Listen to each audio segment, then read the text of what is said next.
boarding the number 29 bus in Blakenall. It's on time and en route this morning, but this afternoon passengers could face disruption. Following a number of incidents of vandalism, including bricks being thrown through bus windows, after 3 p.m, 2 services between Walsall and Bloxwich are either diverted or cancelled altogether. I met one passenger at this bus stop who told me how they'd been on one of the buses recently which had had a window smashed by a brick.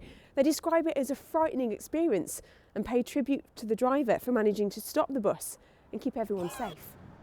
This evening the issue will be discussed at a meeting of Walsall Borough councillors.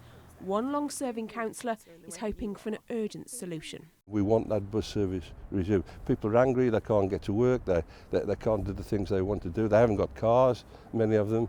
The actions are few, and I say a few because not all kids are like this, the vast majority of kids are great kids, but because of a few, the whole community is being affected and the residents are angry about it. National Express West Midlands says the behaviour is unacceptable and leaves customers without a service while vehicles are repaired. West Midlands Police has arrested 3 teenagers, aged 13 and 14, who are on bail. And Walsall Council says the incidents aren't reflective of the vast majority of decent people in the community. Bloxwich Community Partnership is a charity which is striving to be part of the solution. Life can be challenging, let's say if they're not in education, if they're not in employment, if they haven't got much going on day to day, that leads to boredom. Boredom leads to other things. So it can be very challenging. However, we're doing our best to combat this and to support the young adults of Walsall. Playing pool in the youth club, these girls have their theories on why some people their age take part in antisocial behaviour.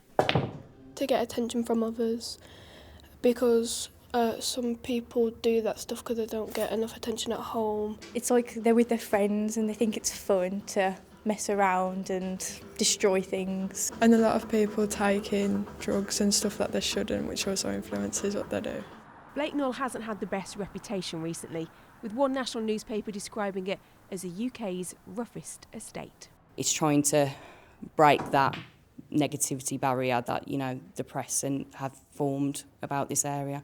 So we are trying to tackle that, but starting with the younger generation with it, and hopefully we'll progress higher and higher. Back to the bus stop where there's hope for a timetable to get Walsall's public transport back en route. Emma Thomas, BBC Midlands Today, Walsall.